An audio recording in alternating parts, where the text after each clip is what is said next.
لا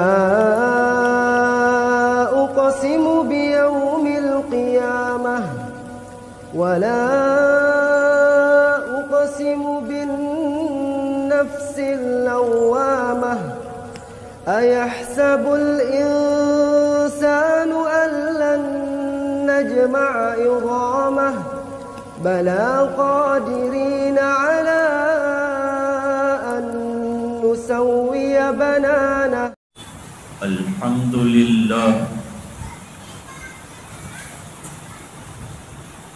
الحمد لله وكفى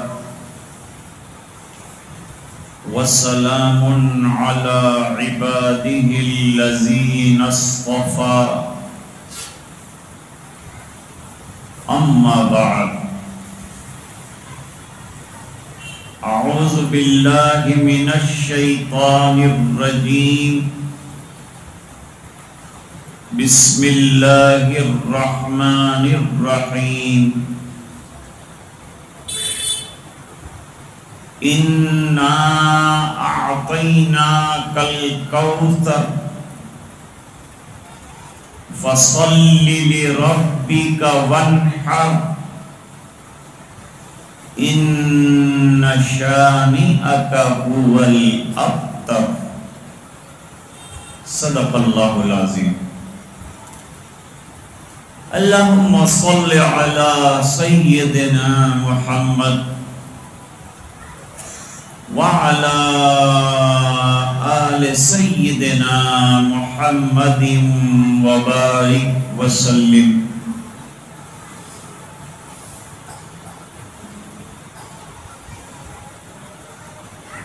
قاضی نعیم صاحب نے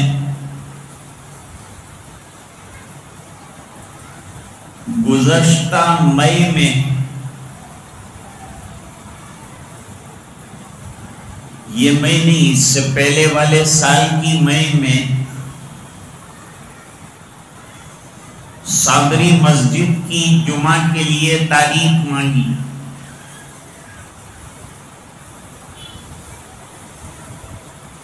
یہ ٹلتی رہی یہاں تک کہ آج 8 ذی الحجہ کو آپ کے یہاں حاضری اللہ کو منظور رہی.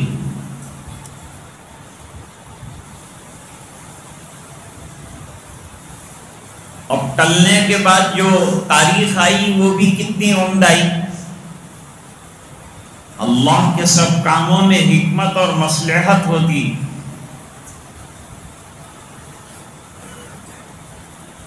یہ دن بڑے مبارک چل رہے ہیں.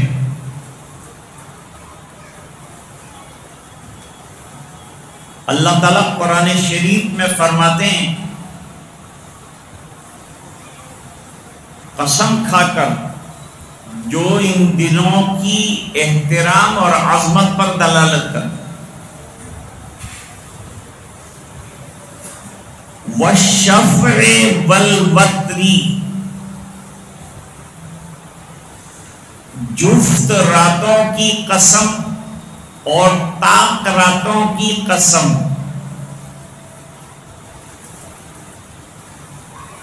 جفت سے مراد یوم نحر ہے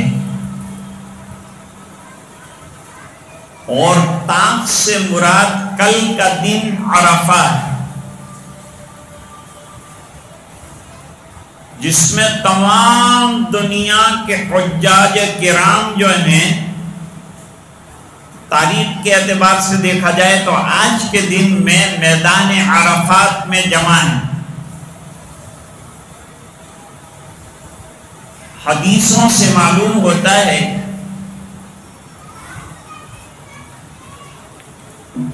کہ یہ دن مسلمانوں کی دعاؤں کے قبول ہونے کا اور بارگاہ ایزدی میں منظور ہونے کا دن ہے،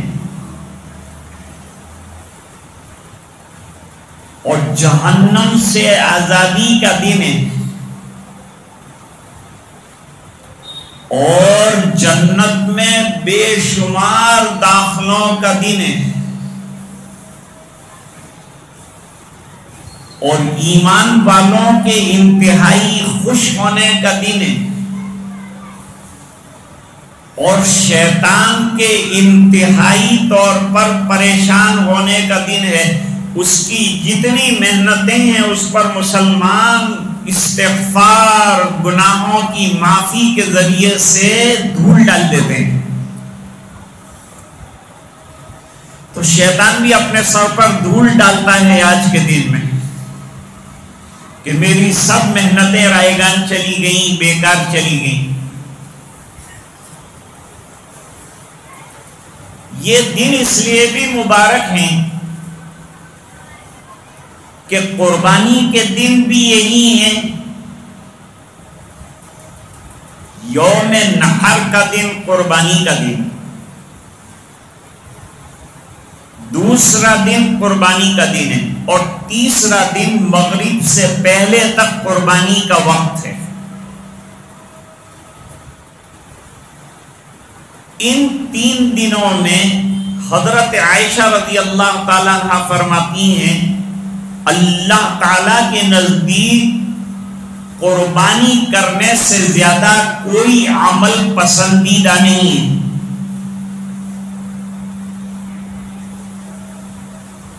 اور اصل میں خون بہانا ہی مقصود ہے، اور یہ خون بہانا اللہ کی رضا کے لیے ہے۔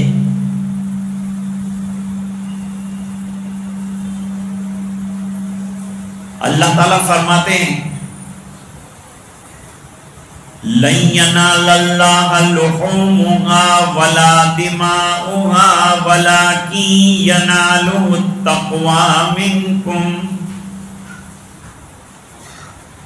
تمہاری قربانیوں کا گوشت اور خون اور یہ تمام چیزیں اللہ تعالیٰ کو نہیں پہنچتی، اللہ کو تمہارا ادب اور تقوی پہنچتا ہے۔ تمہارے اندر قربانی کا اور اتباع کا جذبہ ہے کہ نہیں، یہ پہنچتا ہے۔ نماز کا مقصد بھی اللہ کا قرب حاصل کرنا ہے، خالی رکوع سجدے اٹھ بیٹھ کرنا نہیں۔ قل ان صلاتي ونسكي ومحياي ومماتي لله رب العالمين۔ اے نبی آپ فرمائیے میری نماز، میری قربانی، میرا جینا، میرا مرنا سب رب العالمین کے حکم کے ماتحت ہے۔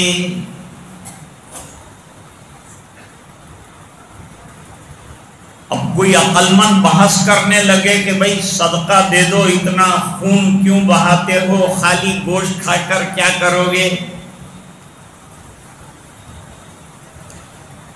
ہندوستان میں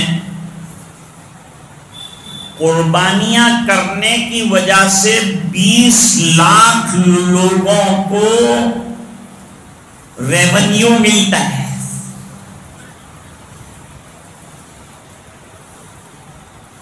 اور کاروبار تقریباً 40,000 کروڑ روپے کا ہوتا ہے،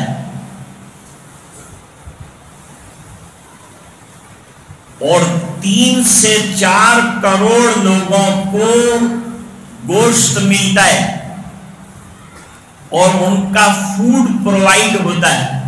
کتنا بڑا ہے نظام۔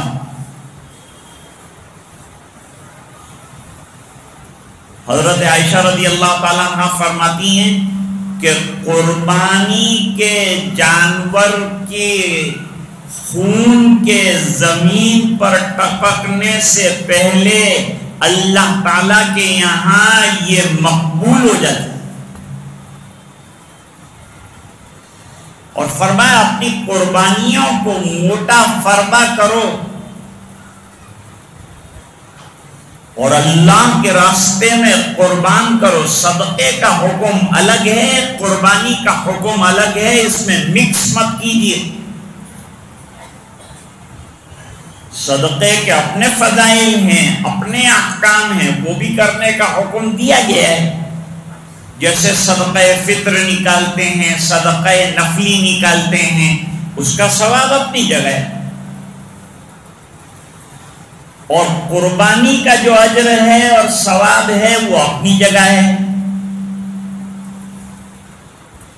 لہذا دونوں کو ملانا نہیں، وہ اپنی جگہ یہ اپنی جگہ، یہ غلط فہمی میں نہ رہیں اور اپنی عقل کو اپنی جگہ رکھیں۔ ہر جگہ عقل چلانے کی ضرورت نہیں، کہیں تو شریعت کے احکام کو بجا لانا اور اتباع کرنا، یہی اصل مقصد ہوتا ہے، یہ کرنا ہے۔ قربانی کی کھال، قربانی کے بال، قربانی کے سینگ، قربانی کی کھریاں، یہ سب کے ساتھ جانور قیامت کے دن زندہ کر کے لایا جائے گا اور پیش کیا جائے گا۔ حدیث شریف ہے،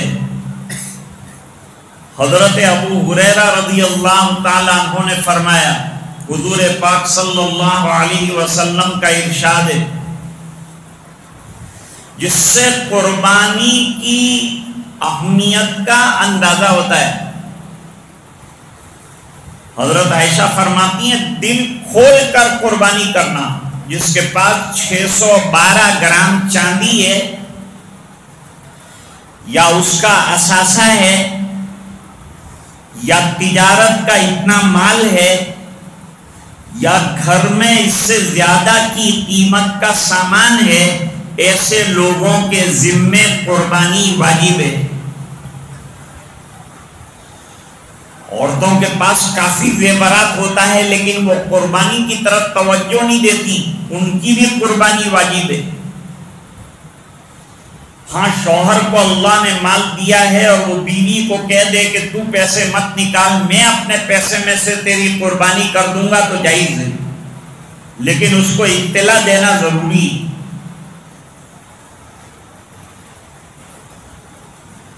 حضرت عائشہ فرماتی ہیں، دل کھول کر اور خوشی سے قربانی کرو، دل محسوس کر قربانی مت کرو۔ جن حضرات کے ذمے قربانی ہے واجب اور وہ قربانی نہیں کرتے، حدیث شریف میں بڑی وعید آئی۔ ابو ہریرہ رضی اللہ تعالیٰ عنہ کی روایت ہے، حضور پاک صلی اللہ علیہ وسلم نے فرمایا، من وجد سعۃ، جس کے پاس قربانی کرنے کی وسعت ہے، فلم یضحی، اور اس نے قربانی نہیں کی، فلا یحضر مصلانا، اس کو ہماری عیدگاہ کے قریب بھی نہیں پھٹکنا ہے۔ اس سے قربانی کی اہمیت اور وجوب کا حکم جو ہے وہ نکلتا ہوا معلوم ہوتا ہے۔ یہ قربانیاں ہے کیا؟ حضور نے فرمایا، ضحوا، قربانی کرو۔ صحابہ کرام عام طور پر سوالات نہیں کرتے تھے، لیکن بعض سوالات سے جوابات آئے ہیں اور جوابات سے امت کے سامنے وضاحتیں آئی ہیں،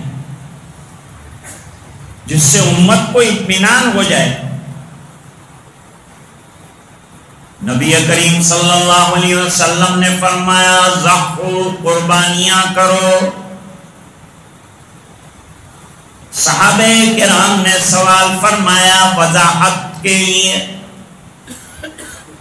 ما هذه الادائی یا رسول اللہ، اللہ کے رسول یہ قربانیاں کیا ہیں؟ وہ بڑی اچھی بات فرمائی سرکار، فرمایا، سنت ابیکم ابراہیم علیہ الصلاۃ والسلام، تمہارے جد امجد حضرت ابراہیم علیہ السلام کی دی ہوئی قربانی کی یادگار ہے، لہذا اس یادگار کو باقی رکھو اور قربانی کرو۔ پھر سوال کیا، فما لنا فیہا یا رسول اللہ۔ یہ روایت زید ابن ارقم رضی اللہ تعالیٰ عنہ کی، ابھی خطبے میں حضرت امام صاحب عید کے دن سنائیں گے۔ زید ابن ارقم بڑے جلیل القدر صحابی ہیں اور حضور پاک صلی اللہ علیہ وسلم کے ساتھ کئی غزوات کے اندر رہے ہیں۔ اللہ کے رسول یہ قربانیاں کرنے میں کیا ملے گا؟ نبی کریم صلی اللہ علیہ وسلم نے فرمایا لِكُلِّ شَعْرَةٍ حَسَنَةٍ، ہر بال کے عوض ایک نیکی ملے گی۔ اب جانور کے اندر کتنے بال ہوتے ہیں اندازہ لگاؤ، کروڑ ہاف کروڑ کے اعتبار سے بال ہوتے ہیں، اتنے تو انشاءاللہ ہمارے گناہ بھی نہیں ہوں۔ اتنا اجر اللہ تعالیٰ اور اتنی حسنہ اور بھلائیاں عطا فرماتے ہیں، چھوٹے گناہ معاف ہوتے ہیں، بڑے گناہ کے لیے توبہ درکار ہے۔ پھر صحابہ کرام نے سوال کیا، اللہ کے رسول بال پر تو ایک ایک حسنہ اور ایک ایک نیکی ملتی ہے، تو کروڑوں نیکیاں ہو گئی بے فضلہ تعالی، لیکن بعض جانور جیسے گھیٹا، دمبا، اونٹ، اس کے اندر صوف یعنی اون ہوتا ہے اور ایک اون کے اندر ہزاروں بال ہوتے ہیں، تو اس کا کیا ہے؟ فَمَا لَنَا فِي الصُّوفِ يَا رَسُولَ اللَّهِ، اللہ کے رسول یہ اون کے بدلے میں کیا ہے؟ حضور پاک صلی اللہ علیہ وسلم نے فرمایا اون کے ایک ایک بال کے مقابلے میں حسنہ اور نیکی اللہ تعالیٰ کے یہاں لکھی جائے گی۔ کتنا بڑا اجر ہے، کتنا بڑا ثواب ہے، اندازہ نہیں لگا سکتے، اور اللہ تعالیٰ کتنے رحیم ہیں کہ تھوڑا سا مال قربان کرنے پر بے شمار اجر عطا فرمانے کا وعدہ فرماتے ہیں۔ اور ان 3 دنوں میں اس قربانی کے علاوہ کوئی عمل زیادہ پسندیدہ نہیں۔ جیسے یہ 10 دن میں 9 دن کے اندر جو بھی اعمال جس میں وظائف ہیں، تلاوت قرآن ہے، تحلیل ہے، تسبیح ہے، تقدیس ہے، نمازوں کی بے حد پابندی ہے، تلاوت قرآن کی کثرت ہے، یہ اللہ تعالیٰ کو بہت پسند ہے، اللہ تعالیٰ کے یہاں نہایت پسندیدہ۔ رحمت حق بہانہ می جویت، اللہ تعالیٰ کی رحمتیں بہانے تلاش کرتی ہے، کس طرح میرے بندوں کی مغفرت کر لوں۔ بہت بڑی کوانٹیٹی میں آپ مال خرچ کریں یہ مطلوب نہیں ہے، بلکہ اخلاص کے ساتھ تھوڑا کام کریں، یہ بھی اللہ تعالیٰ کے نزدیک بڑا پسندیدہ اور بڑا پیارا عمل ہے۔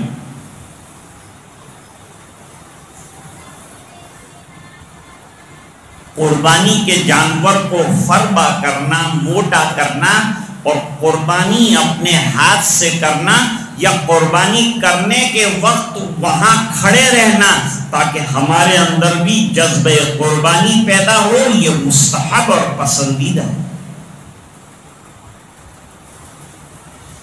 یاد رہے کہ قربانی کوئی کھلی ہوئی جگہ میں جہاں لوگ آتے جاتے ہوں اور غیر بھی آتے جاتے ہوں اور دیکھتے ہوں، ایسی جگہ نہ کریں تاکہ گورنمنٹ کے اعتبار سے جو ریسٹرکشن ہے اس پر بھی عمل ہو جائے، اور ہمارا مقصد کسی کو دکھی کرنا اور کسی کے دل آزاری کرنا مقصد نہیں ہے. ہم تو اللہ کا حکم پورا کرنے کے لیے یہ عمل کر رہے ہیں. دل ہمارا بھی دکھتا ہے لیکن اللہ کے حکم کو پورا کرنا یہی مقصد ہے.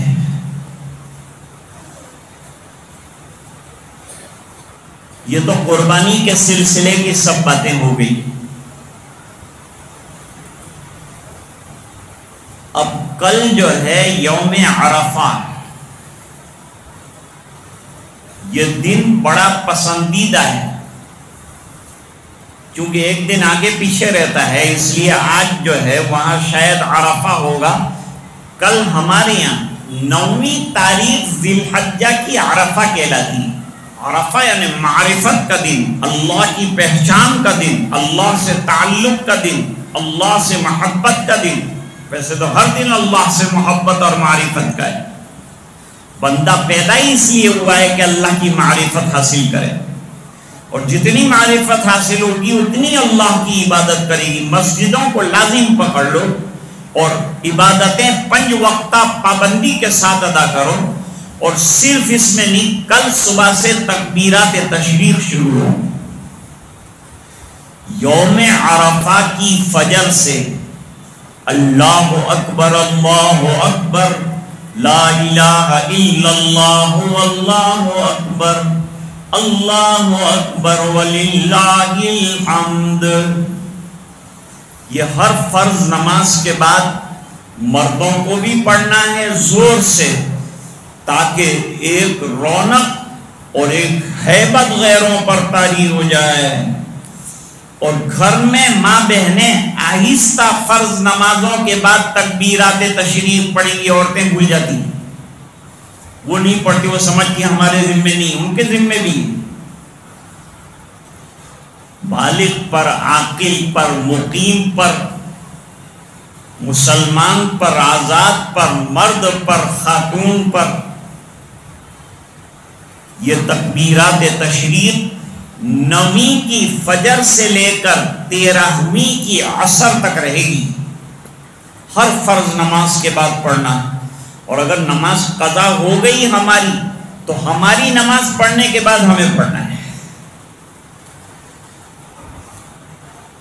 تو تکبیرات تشریق کل سے شروع ہو رہی ہیں، ان کو نہ چھوڑیں، نماز پابندی کے ساتھ بجا لائیں.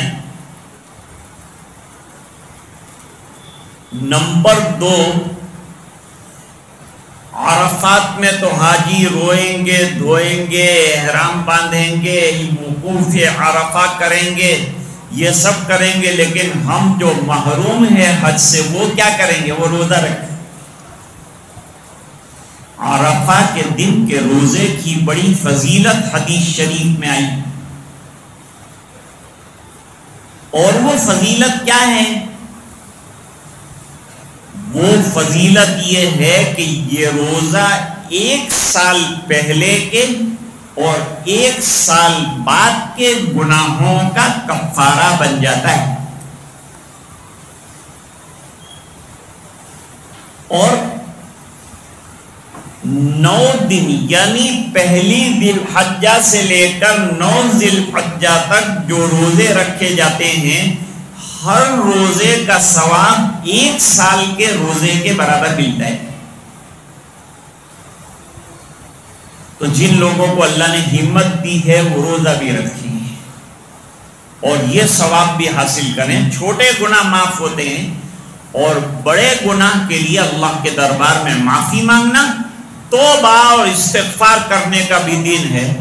اور رات جو ہے وہ بھی بڑی اہم ہے. ایک حدیث ضعیف ہے لیکن فضائل میں ہے، من احیا لیلتئی عید، جس نے عیدین کی راتوں میں جاگ کر عبادت کی، جتنی عبادت ہو سکے جاگ کر کرنا. اللہ مجھے توفیق دے، آپ کو توفیق دے، پوری امت کو توفیق دے. اور جاگ کر کیا کرنا ہے؟ قرآن پڑھنا، وظائف پڑھنا، درود شریف پڑھنا، تحلیل لا الہ الا اللہ پڑھنا، یہ تمام چیزیں، اور نفلی نمازیں ادا کرنا جتنی ہمت ہو، پھر آرام کرنا. لیکن پوری رات اگر کوئی جاگا یہ دونوں عید میں، عید الفطر اور عید البقر، تو اس کا دل اس دن زندہ رہے گا جبکہ بہت سے لوگوں کے دل مر چکے ہوں۔ یہ روایت کو محدثین نے ذکر کیا ہے لیکن تضعیف بھی کی۔ تو کل کے دن کا یہ عمل ہے۔ پھر آئے گا 10واں دن، یوم نحر، عید کی نماز ادا کی جائے گی۔ اس کے کچھ مستحبات ہیں۔ عید کے دن کے مستحبات لوگوں کو اکثر معلوم نہیں، اور ابھی وہ دن آنے والا ہے، اس بنا پر پہلے سے آپ کو بتا دوں تاکہ یہ مستحب اور مسنون چیزوں پر عمل کر کے ہم ثواب کے مستحق ہو سکیں۔ نمبر 1، صبح سویرے جلدی اٹھ جانا، اور اگر تہجد میں اٹھ جائیں تو کیا خوب ہے، وہ ثواب بھی انشاءاللہ اللہ تعالیٰ عطا فرمائیں گے، تہجد کا بھی۔ صبح سویرے غسل کرنا، نمبر 2۔ نمبر 3، مسواک کرنا۔ نمبر 4، اچھی خوشبو ہمارے پاس جو ہو وہ لگانا۔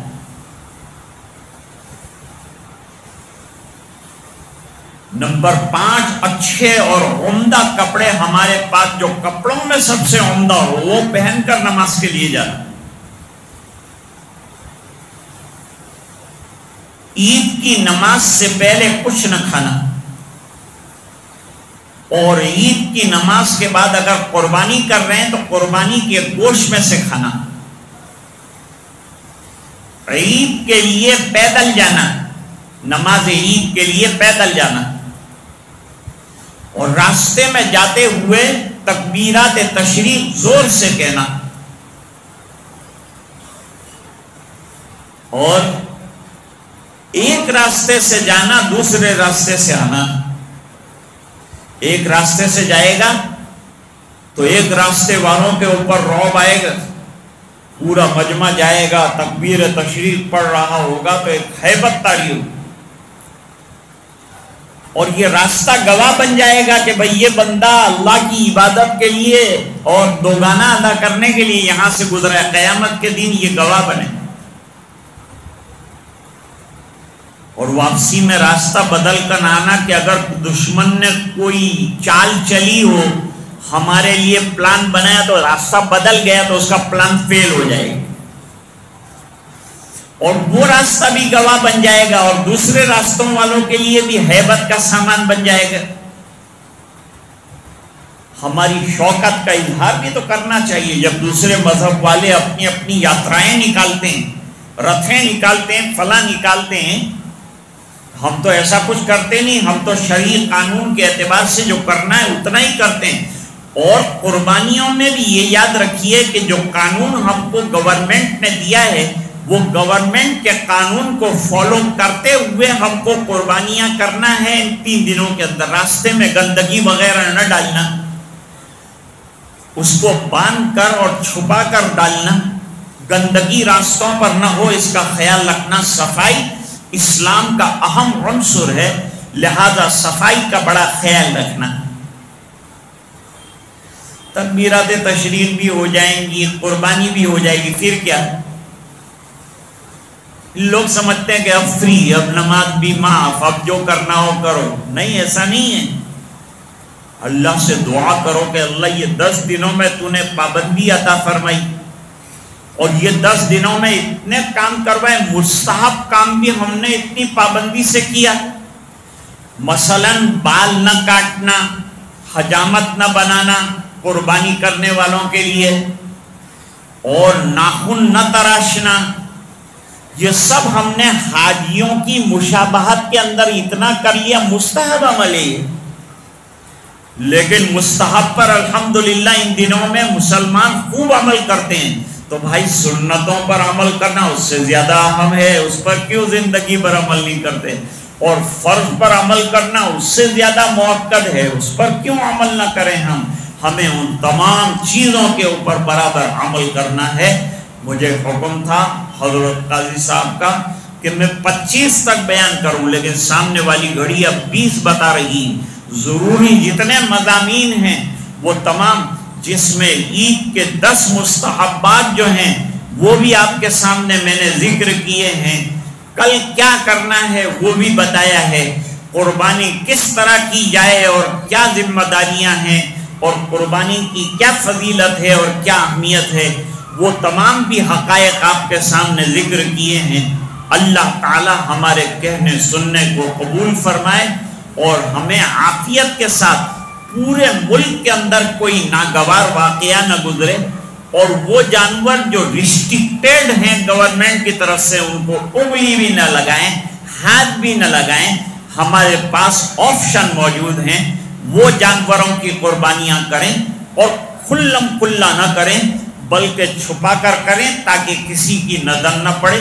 اپنے بند باڑوں میں، اپنے بند ایریوں میں، اپنے بند سرکلوں کے اندر یہ قربانیاں اچھی طرح سے انجام دی جائے، جذبہ ہمارے اندر خلوص کا ہو، صرف گوشت کھانے کھلانے کا نہ ہو، اللہ کی رضا کا ہو۔ امید ہے کہ اللہ تعالی ہم سے راضی ہوں گے۔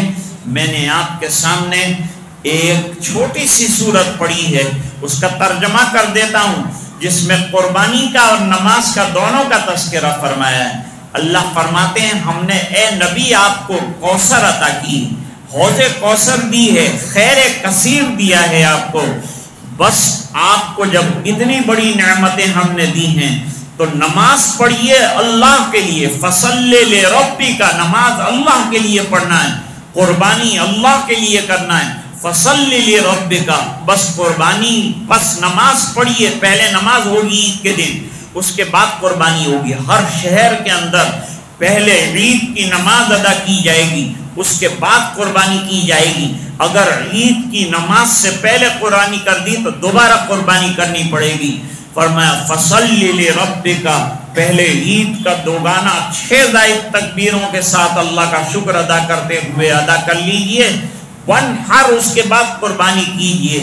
اے نبی آپ کا دشمن بے نام و نشان ہو جانے والا ہے، دنیا محنت کر لے ہم نے مٹانے کی لیکن نہیں مٹا سکے گی۔ اللہ تعالیٰ دین کو اور دین پر چلنے والوں کو ہمیشہ باقی رکھیں گے اور آباد رکھیں گے۔ وآخر دعوانا ان الحمد للہ رب العالمین۔